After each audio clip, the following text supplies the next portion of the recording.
All right. So as Jen mentioned, my name's Weston Van Denenville. I work with the North Carolina Forest Service, based out of McDowell County. I'm the county ranger, and then when I'm fully staffed, I also have one assistant that works with me, which is vacant right now. Been with the Forest Service a little over 11 years.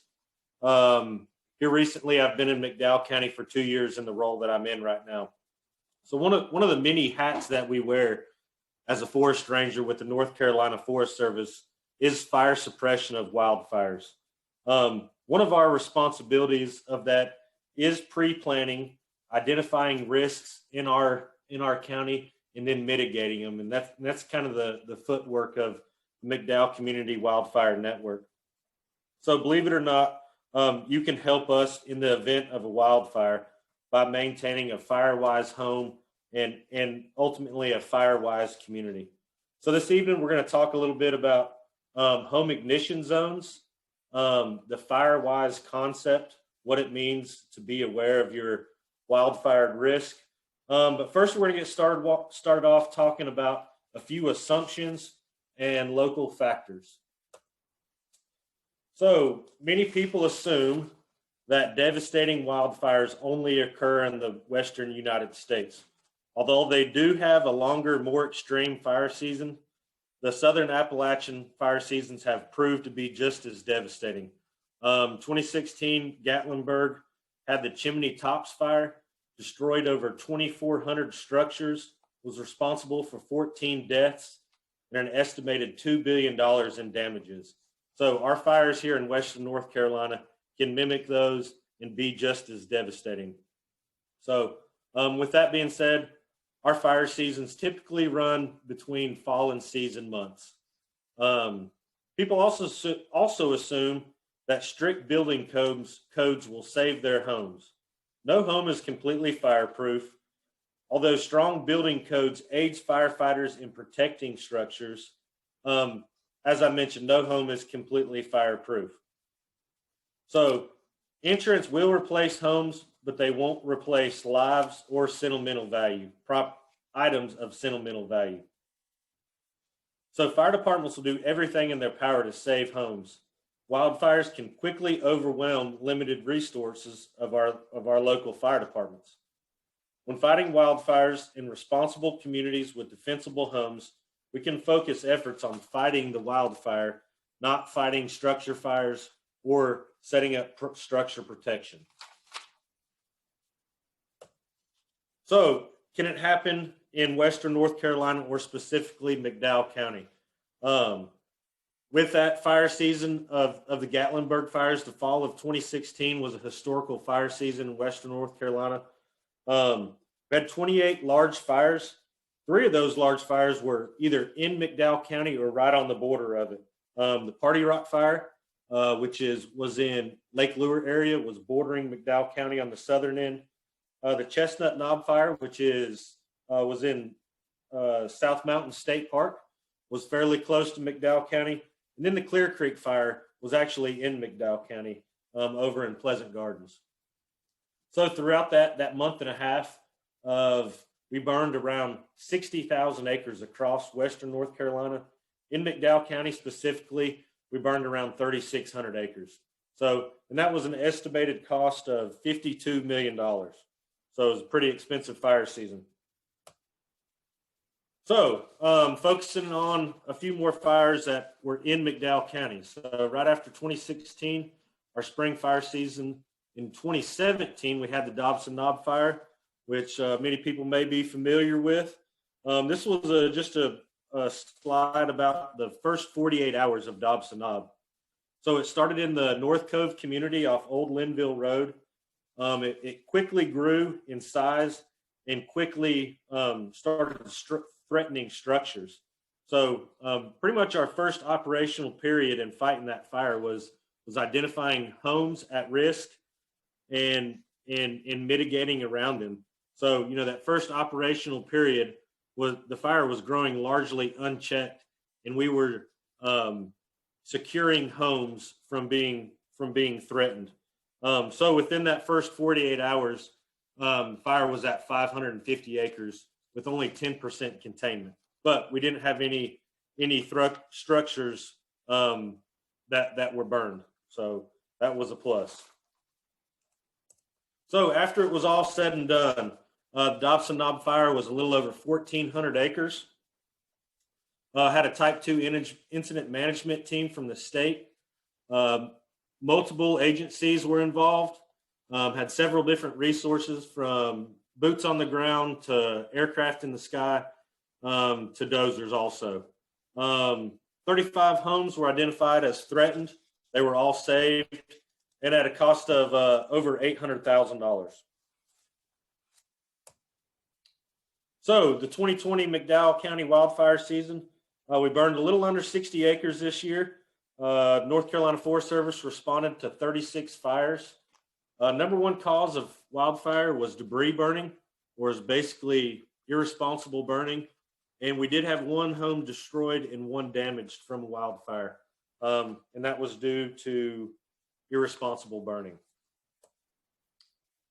So what is FireWise, and why are we preaching it today?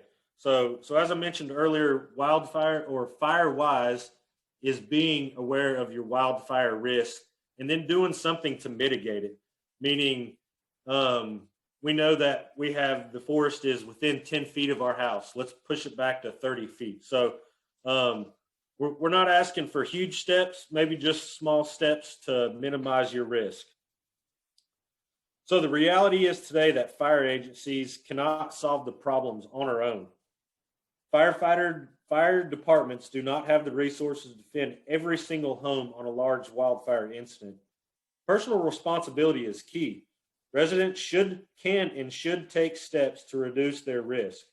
So we know that using FireWise strategies can increase the likelihood of homes surviving in a wildland fire threat. So we also know that homeowners that take action to be FireWise greatly increase their chances of their homes surviving a wildfire. So wildland urban interface, or WUI, is a term used by fire managers quite often these days. It's basically where homes or communities overlap or meet into the surrounding forest. So 70% of McDowell County is located in the wildland urban interface. And to me, this picture says it all right here of what wildland urban interface is. It's just homes scattered throughout the landscape where we typically wouldn't see homes, on top of mountains, on the side of mountains. And it just throws a more complex issue into catching wildfires when you throw homes in the landscape. So in fact, my statistics wrong on here. Western North Carolina ranks number 1 nationally for the risk and number of homes in the wildland urban interface. So I'll have to change my PowerPoint. So moving on to a new topic here, where a new term we're going to use is the home ignition zone. And basically a home's vulnerability is determined by 3 main factors, or what I like to think are 3 main factors are. It's the position of the home in the landscape, whether it's on top of a mountain, if it's by a creek, if it's mid-slope, if it's hanging on the side of a mountain. It's just its position in the landscape, the composition of that home, whether it's a brick home or if it's a log home made from trees cut down off that property, has a lot to do with the vulnerability of that home. And then the surrounding forest fuels. So if it is it a open hardwoods that are easily maneuverable through, or is it a rhododendron slick that's going to take some serious time to cut a fire line through? So talking about those 3 main factors, we split the home ignition zones into 3 different areas. We got the immediate area right out from the house, the intermediate, and the extended zone. And so we're briefly just going to talk about each one of these zones. And starting out with the immediate zone. This is 0 to 5 foot from out from the structure. So it's important to remember that when things burn in this zone, there's about a 99% chance that the flames are going to be impacting your home directly, meaning that those flames are liable to be touching the home. So we like this 0 to 5 feet to be bomb proof, so to speak. So, and the main focuses in this zone are the building materials, additions to the home, whether it's carports or decks, and then the immediate landscaping around the home. So we're going to continue on in the immediate zone. As I mentioned, by far, this is the most important area to focus on when protecting your home from a fire, because those flames are more than likely to be impacting the structure. Most of what it boils down to is simple maintenance: raking leaves, cleaning gutters, cleaning out the eaves of roofs, and trimming back branches, in basic lawn care. Areas of fuel that have piled up underneath decks or along the long side of the houses, those are just little ember beds for waiting for a spark to fly into them. So as I mentioned, it's basic maintenance. So I want to talk a little bit about this landscaping. So if you notice the density and how close the shrubs are to these homes in the top and the left-hand photos, both of these shrubs are touching the house, and that's kind of worrisome to me, because if those shrubs were to catch on fire, then it's directly impacting the house right there. So in the bottom right photo shows a good alternative of hardscaping using river rock in place of organic mulch, and then lower well-spaced plants in their landscaping beds. So moving on to decks and porches. We like to see some lattice put up around the decks. It just keeps debris from piling up underneath porches, which can easily ignite on a wildfire and then in turn spread to the structure. One big pet peeve of mine is firewood piles on porches or underneath porches. When we go in on wildfires and we're in the mindset of structure protection, that's the first thing we attack is firewood piles built up on porches or underneath porches, and we just get that away from the home, spread it out, because that's just a jackpot of fuel waiting to ignite.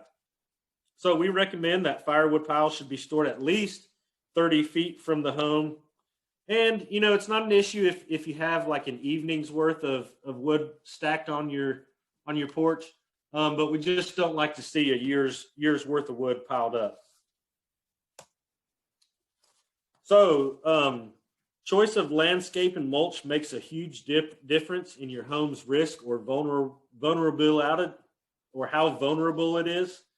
Pine straw is pretty, but it's highly flammable and easy ignitable. Chunky bark is a little bit better, but it's still flammable. So the best option that we like to give people is gravel, river rock, or anything non-flammable. So, not to say that you can't have landscaping, but I would be mindful of it in that 0 to 5 foot zone around your house. So moving on to zones. This is the intermediate zone, which is 5 to 30 feet from out around the house. If we notice in this picture that, this lawn is somewhat maintained. They got green grass, actually. They've been mowing the grass. And then the forested area around the house has been thinned out. And it allows easy access for firefighting equipment or personnel. So the goal of this zone is to really break up that continuous fuel that's running from the woods all the way up to your home. So it's not to have large jackpots of fuel in this area, or this zone as we call it. So continuing on, if you look at the picture on the top right, it's thick within rhododendron. It's probably within 10 feet of the house. This is a little worrisome for us also, as when rhododendron catches fire, it's extremely flammable, and it makes a pretty big show when it burns, because it all burns at once, and it burns pretty hot. So in my mind, this area doesn't need to be clear cut around the home. It just needs to be thinned back a little bit and have some defensible space around the Bottom left picture, I know it looks like it's pine straw up underneath there, but But what I'm trying to get at is that it has a thinned understory. Firefighters could get through the woods. They could pull hoses through. They could easily cut a fire line through there. And then I want to identify this. This picture almost already has a fire line by the rock feature that the homeowners installed. It looks like maybe for their drainage ditches or something along those lines. But it could easily be used as a fire break. So this next slide is just an example of a fuel reduction treatment in the intermediate zone. If you look at the beforehand picture, there is actually 2 homes there. You can't really tell until you look at the after picture. What they did is they thinned back the amount of vegetation surrounding the homes. And it's not that they cut the trees down.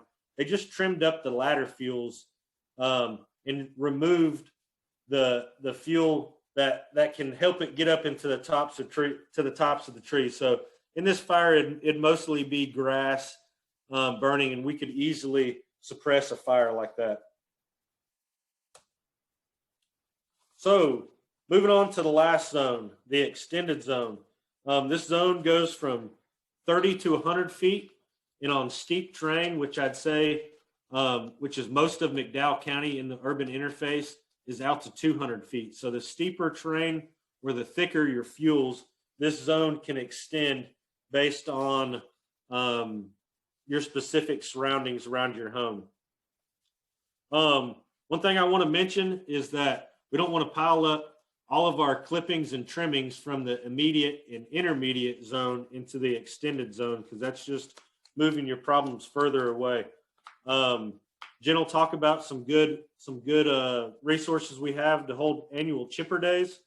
We still like to see trees spaced out fairly well in this zone. And then a drive home point in this zone for me is to be mindful of your home's access. We know your vehicles make it up there, but can a fire truck make it up there? As we all know, fire trucks are a lot larger and less maneuverable than our daily driver vehicles. And they just don't operate as well on steep, narrow driveways with switchbacks. So I think everybody should be mindful of if they could actually get a fire truck to their house. And then another thing that helps out fire managers or emergency management is clearly marked address signs that are marked with 4-inch reflective letters that are visible from both directions. At night times in a fire scene, you put smoke in the air, people going in, people going out, it can get haywire pretty quick like. And that just takes a little of the guesswork out for us.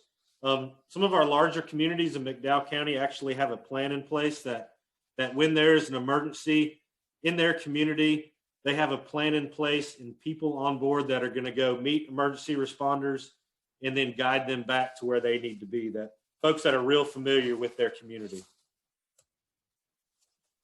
So just hitting again on the home ignition zones, we got 3 zones, the immediate, intermediate, and extended.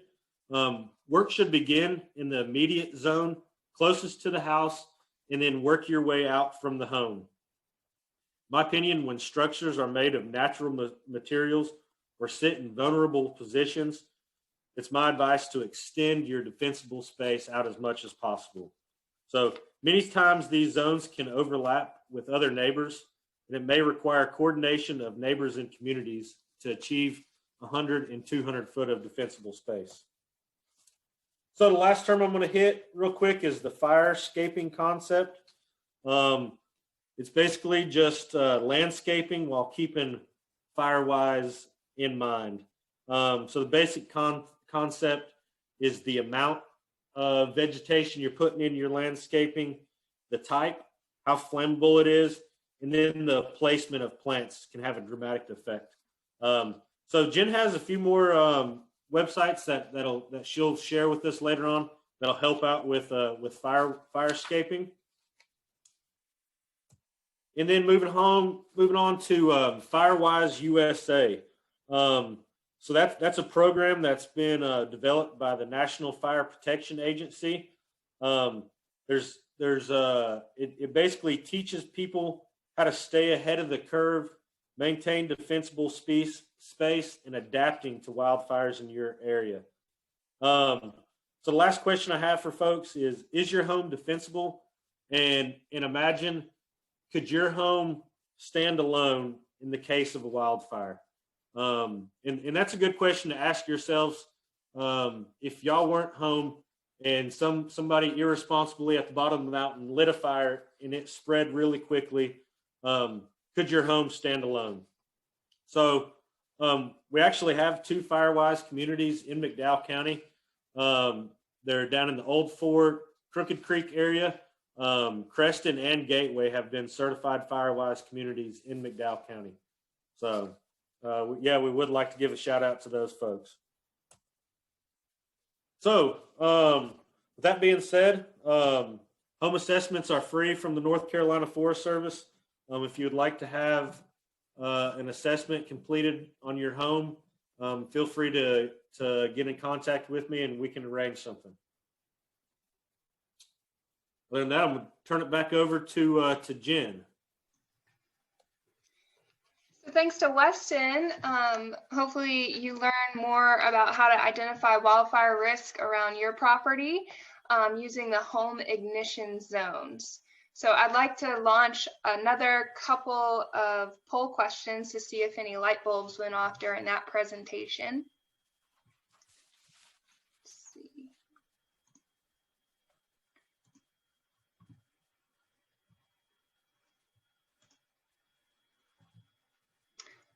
So the question is, do you have fuels or flammable materials within 5 feet of your home?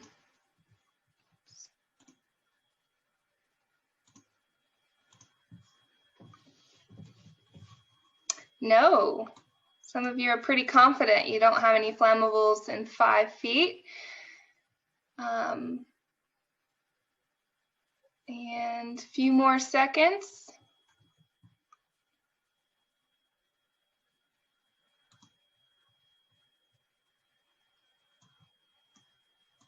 Let's see, and then we'll end it. So most of you said you did not have any flammables. That's great.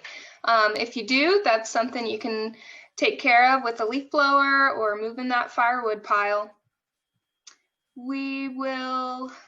Let's launch another poll question. Do you have continuous fuels or ladder fuels in your yard within 100 feet of your house?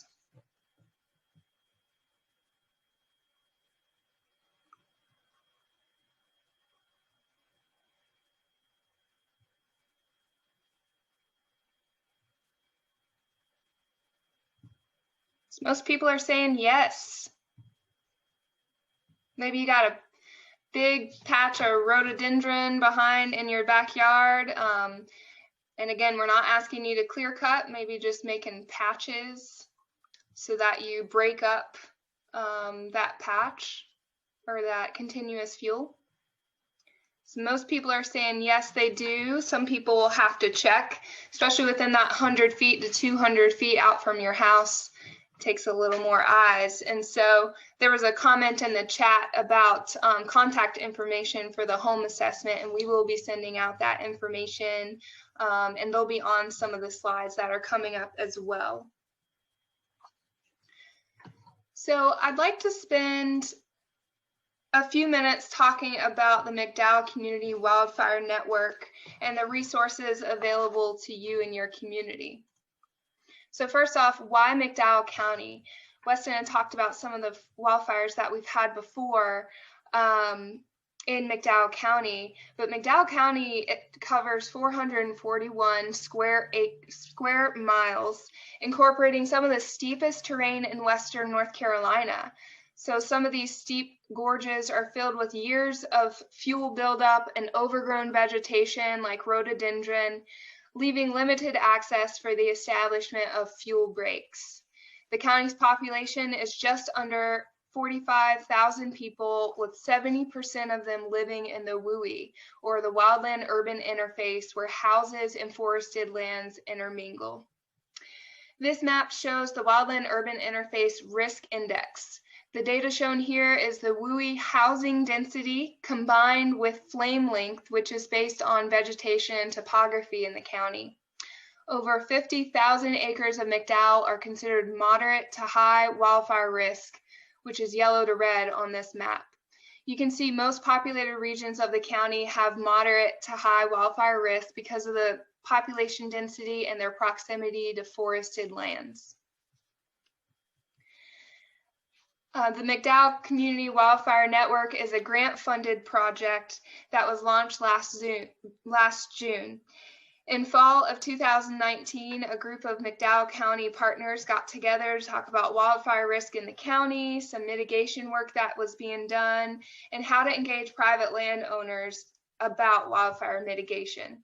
We formed this network of partnerships and received a grant to boost wildfire mitigation activities on private land to protect the community. Our funding comes from an organization called Coalitions and Collaboratives. They're based out of Colorado. We have many partners involved with within McDowell, including the U.S. Forest Service on the Grandfather Ranger District, North Carolina Forest Service, the Nature Conservancy, City of Marion and the County of McDowell, and local fire departments. We are committed to collaborating with these partners in the community to increase wildfire mitigation activities with the goal of building wildfire resiliency in the county. There are 3 steps with this program to reduce your wildfire risk, which we'll get into more detail in the next slides. Step 1 is to identify your wildfire risk. Step 2 is to mitigate that wildfire risk. And step 3 is to log your activity. The first step is to identify your wildfire risk. A home's design, building material, and landscape determine its vulnerability to airborne embers, surface fires, and crown fires. By taking a good look around your house and your property and assessing your risk, you can gain awareness of what actions you can take to protect your home from potential wildfire. You can schedule that free home assessment by emailing Weston. He can take time to walk around your home with you and talk about potential risk around your property. Step 2 is to mitigate your risk. So clearing off the pine needles and dead leaves from your roof lines and out of your gutters, off your porches and decks. My favorite tool is pictured here, the leaf blower with a gutter attachment. That way you can blow leaves out of your gutters. Even if you have a gutter guard, some debris can get caught on top. So blowing that away without having to get up on a ladder if you have this gutter attachment. Remember to clear any flammables from within 0 to 30 feet of your home. You can rake out any landscaping mulch or dead vegetation from at least 5 feet away from your home or from underneath your deck. It's helpful to install a lattice with wire mesh around your decks to keep the leaves and debris out. Trimming back shrubs or tree branches that come closer than 5 to 10 feet to your house, in addition to any overhanging branches that hang over your porch, hang over your roof. Get those out of there because that could lead fire to your house. Also, pruning branches of large trees 6 to 10 feet above the ground to reduce the ladder fuels. Again, those ladder fuels bring that fire from the ground up into the treetops, and then it's even harder to control if it's up in the trees. The main idea here is to just reduce hazardous fuels surrounding your home. And so if a wildfire is nearby, your home will ignite from that. If you're a part of a property owners association, y'all could improve regulations such as landscaping, home design, and building material use to be more fire wise. We also encourage you and your family to think about other ways to prepare for an emergency, such as assembling an emergency kit and developing an evacuation plan. As we've mentioned many times in this presentation, you do not have to clear cut your property to reduce your risk. Simply thinning out lower vegetation, those ladder fuels, can make a huge impact. And some residents enjoy looking through the trees and finding deer and other wildlife that are in their woods that they never noticed before. If you are ready to do mitigation around your house, we do have a mitigation tool cache that's available to you. We have the leaf blowers with the gutter attachment, wheelbarrows, loppers, hand saws, rakes, a pole saw to get those taller branches, and some personal protective gear. Maybe you want to organize a community work day with your neighbors or local service group to help elderly neighbors or those who aren't able to do the work. This tool cache is free for you to use as McDowell residents, and we will deliver them directly to you. You can contact me for more information on how to rent these tools. The McDowell Community Wildfire Network currently has a cost share assistance program. Say you want to hire a contractor to clear some brush to help create defensible space around your home. We can provide a partial reimbursement for that work. So we need you to fill out an application with a current home assessment, that free home assessment that Weston can do, a current contractor quote for that project for clearing out that brush, and a picture of the before picture of that project area. Then we can sign an agreement for the reimbursement. We'll have you get the work done, and then you pay the contractor in full and turn in your proof of payment, and then we can process the reimbursement. We typically reimburse up to 40% of the invoice. This program is available until funds run out or by the end of September of this year, so please contact me for an application. Lastly, the third step, log your activity. We'd like to hear what you've done in your community to help with mitigation, and we can help you celebrate that success. We want to hear what worked and what didn't, and how your community came together to figure it out.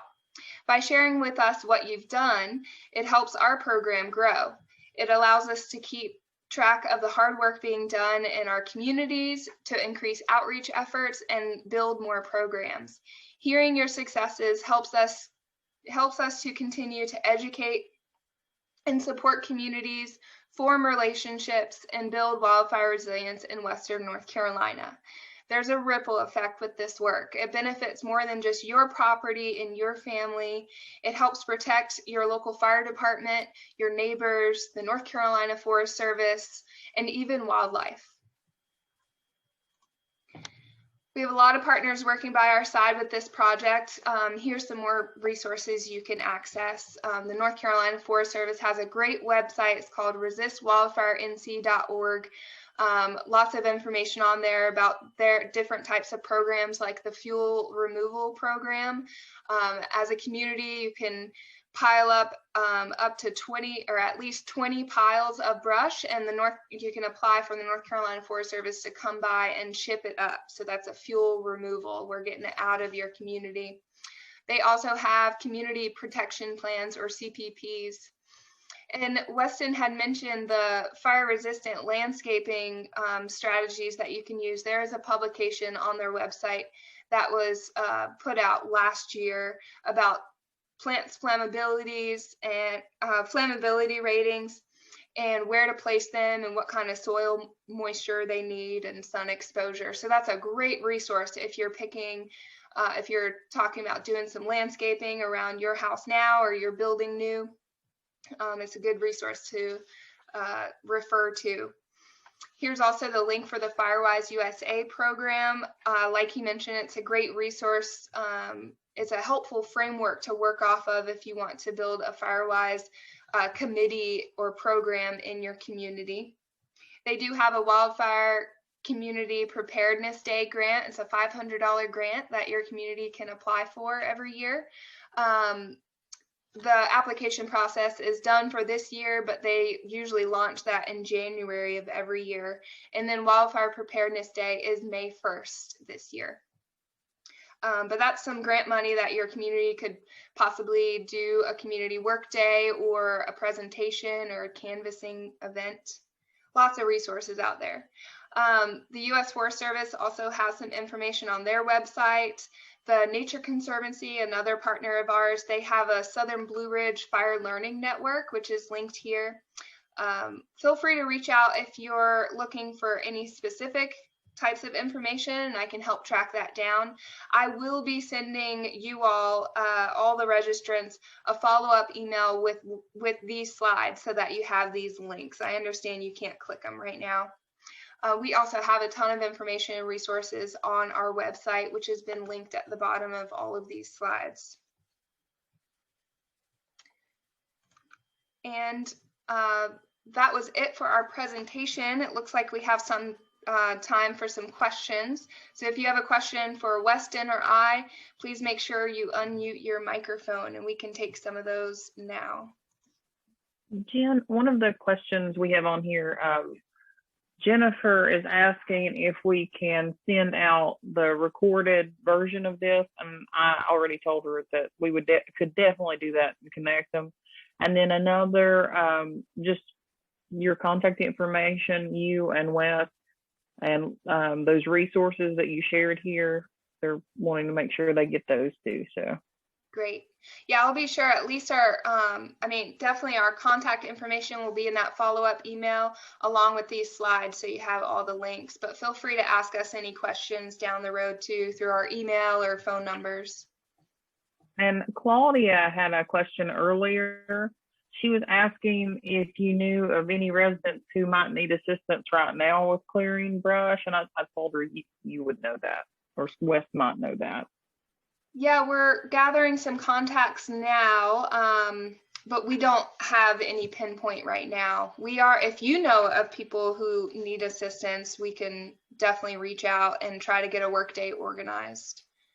Weston, did you have anything to add to that? No, I wasn't sure if she was asking if we knew any contractors that could do it, or if we knew anybody that needs it being done. No, it sounds like she's asking, do you have any residents who might need assistance? So it sounds like people that need help. I'd say there's several people in that could use some mitigation work around their house. So, I mean, almost. And would that be something they touch base with you? Yes. I'm sorry? You can reach out to us if you know of people who need mitigation work done, or if we find people and maybe you have a service group who wants to volunteer to do some of that work, we can put you in touch with people like that. Okay, Jen, I have a question. Ron Schultz here. Yes, Ron. Hi. Hi. We contracted, or have contracted, and will have done 5 large trees removed. Part of that contract said that they can chip the branches and twigs into the part of the forest that we're not using. Is chipping okay to do that, or should this also be hauled away? I can't. Chipping is good because it breaks up those fuels. It's not just a big tree laying on the ground or in a pile. If you disperse those chips, that's even better. And Weston, do you have anything to add as far as chips? Yeah, I think it's an acceptable tool in the toolbox to chip into the woods. It's not as available when it's chipped up, and I think that's a great way to get rid of it rather than having it in piles around the house, or having it in firewood piles around the house. So I think it's just fine. I know a few of our communities, they chip all their brush into the woods after they mitigate it. So. Mm-hmm. All right, thanks a lot. Yes.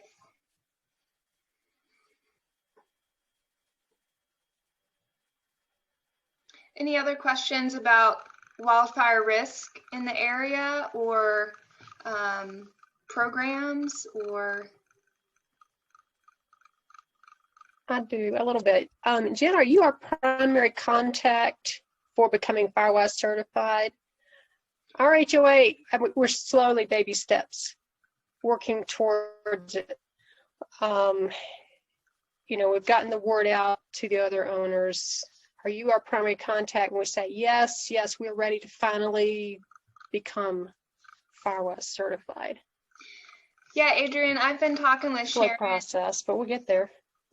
I've been talking with Sharon Bischoff a little bit about getting your neighborhood prepped and ready. But yes, you may be familiar with Jess Hoax. She is my predecessor. She kind of handed this FireWise program to me. And so now I am the primary contact for that.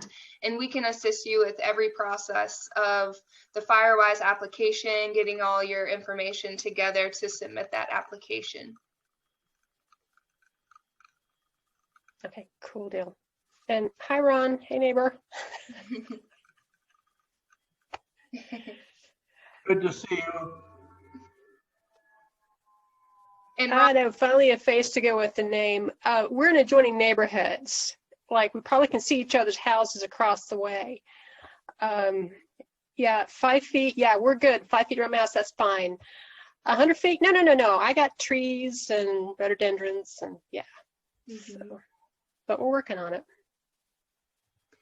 we were just up at Oconee. And I've enjoyed it, but I have got to bug out. Okay. Oh, nice. Yeah, I can see it across the way off my deck. I've got to bug out. Y'all take care. You too, Adrian. Thank you.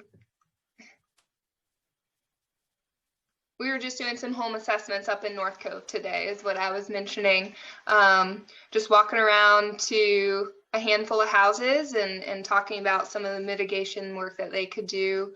And the assessment form, it's just a form. It's not like we turn it into your insurance agency or anything like that. It's for you to see and us to keep on file in case you lose it. But it's all suggestions. We're not telling you this is right or wrong. It's a whole scale of mitigation work that you could do, and you could start with the tiniest first step if you want to. We just want to provide insight and kind of open your eyes to the possible risks and hazards around your home.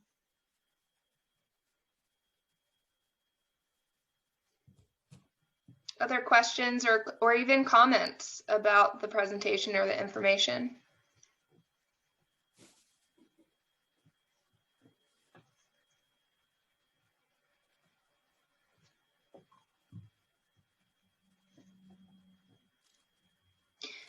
Well, if something pops up and after the presentation is over, like I said, I'll be sending a follow-up email to you with some more information, especially our contact information. So please feel free to reach out. Like I said, I can track down some information if we didn't present it here. If you have questions about something else, we can track that down for you. So thanks for joining tonight, and we hope that you take a moment to take a look around your house and be aware that wildfire happens on the East Coast as well. Thank y'all and have a great night.